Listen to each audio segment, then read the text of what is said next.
time. And you did it before everybody. But I wasn't the only one. You weren't. You and me, and there were people all over the world. We knew they were there. They needed support, and they needed... We had customers and people that wanted it. Yeah, there's no question. And they were high rollers. A lot of them were high rollers. A lot of them were people of great accomplishment. These are not stupid people. That's what you hear about. Oh, these vinyl people, they're all stupid. No, these are all people who are connoisseurs of a lot of different things. And this is one of those things, you know, the art and food and wine, and this is one of those things. It's not a stupid thing. It's an elevation of the entire of listening to music. There's no doubt. There's plenty of them. But I'm talking about people in your position being interviewed, writing articles, having to go up against some of these big magazines. Yeah, I was an agitator. Yeah, no doubt. And I wouldn't want to be in front of a camera, you know, debating with a famous person that's very intelligent. I did it with Ken Pohlman. You know Ken Pohlman, who's a professor of electrical engineering at University of Miami, and it was a radio show on CBS Radio Network in 1990. It was when the whole Ken Starr thing was happening with Clinton, and so the announcer began the show with that, talking about that, and they said, now let's talk about something totally different, and the two of us were there, and you know, CDs versus LPs, and Ken Pohlman had all the technical expertise to knock me to shreds, but I was much better in front of a microphone than he was. I killed him, and at the end he was so desperate he was left to say, so I bet you're one of those tube guys too, right? And I said, well, you know, Ken, he says, you know, the Russians use tubes in their MiGs. Their MiG fighters, they're so antiquated that they have vacuum tubes in there, which is actually a good thing because it means that in a case of an atomic blast, the tubes will survive when the solid state stuff won't. But I didn't get into that. He says, they have tubes in their planes. That's how pathetic they are. I said, well, Ken, it's true. But their planes are antiquated. But you know what? Their planes sound much better than ours. What else can I say? The one thing is you're arguing against somebody that's, you know, very intelligent in his field. It's not about the numbers. It's about the sound and how it makes you feel. That's right. And he's looking at nothing but specs. That's right. That's what they do. And then the specs tell them what they should feel and hear. Right. They're like robots.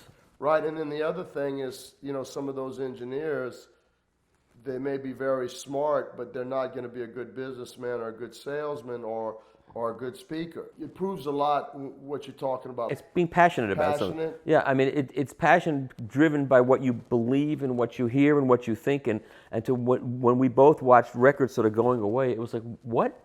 You're getting rid of this to get this plastic thing? It doesn't even sound that good. What are we doing? It's like when I was at Doug Sachs, when we'd be mastering the record. He didn't say, how does it sound? He said, how does it make you feel? And it's a big difference. Because he was a technician and he was an artist. Mm-hmm. All the good mastering engineers are a combination of technician and artist. And so, you know, you were there through all that. But it was so much fun. It was the most fun. Because I knew we were right. And I get the emails every day, even to this day. I get these emails from these older guys and kids, both. I get 16-year-olds and 60-year-olds. You got me back into vinyl. I never got rid of my records, but I stopped playing them. And I finally said, I'll get a turntable again. And I'm having the most fun. I'm enjoying listening like I never did. I get that all the time to this day. And you can't explain it. You can't. How do you explain that? How do you quantify that? How do you measure that? I don't think you can measure it.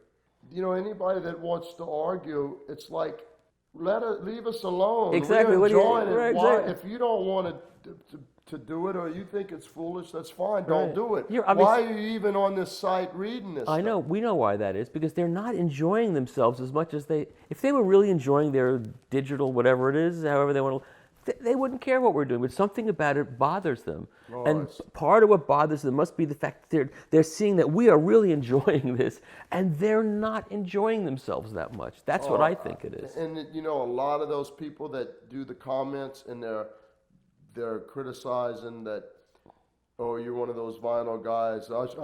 I'm sure you believe that this sounds, you know, like whatever. When they say all that, it's almost the same person. To me, each format is perfect for different situations. Exactly. Exactly. You know, you're not going to play a record in your car. Right. And you're not going to, and I'm not going to play a CD towed in between two speakers ready to listen to. I can't. Yeah. I can't do it. But I have all my vinyl rips on my Aslan Kern player, and I sit on an airplane, and it's like being in front of my stereo. The transfers are not as good as listening live, but they're really good. And I was afraid that when I had it in my ear, when I had a vinyl transfer in my ear, I was going to hear the needle scraping through the groove. I was going to hear all these quote-unquote imperfections. Hear none of it. It just sounds. And then you go to the file, the digital recording of the same thing, the pure, from the record label, and then switch back to the same music that you have on a transfer from an original pressing or from a good reissue, and it always sounds better on the vinyl.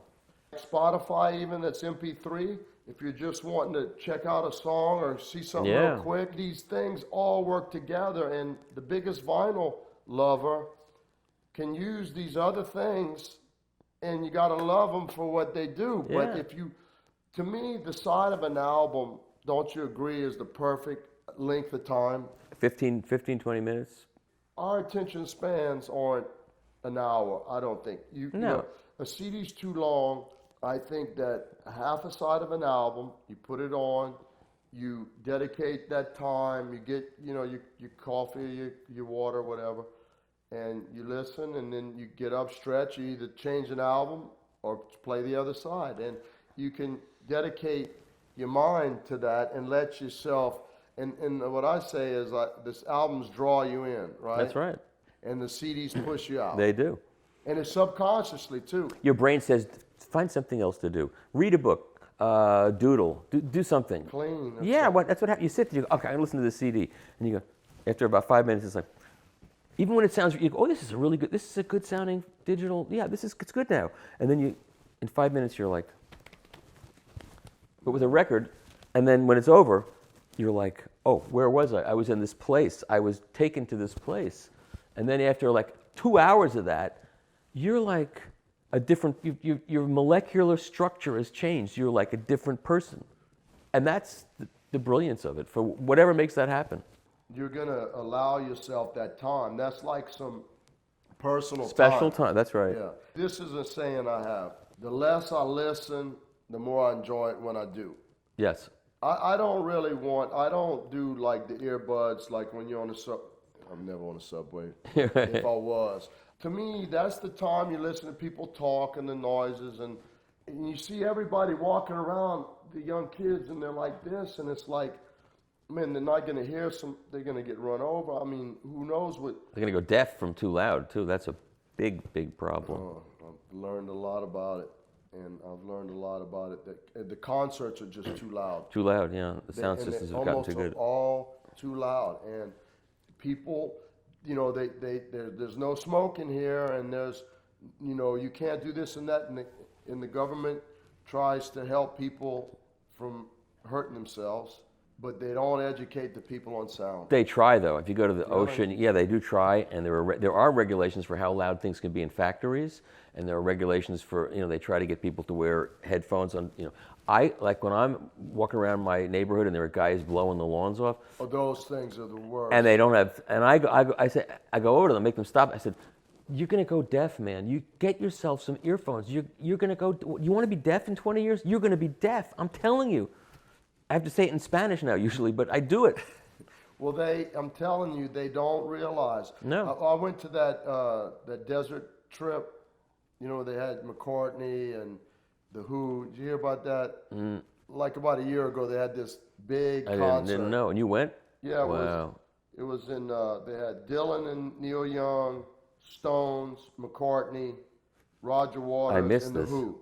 It was 2 nights. Wow. Yeah, it was this biggest thing. It was like I missed it. I was too busy writing about records.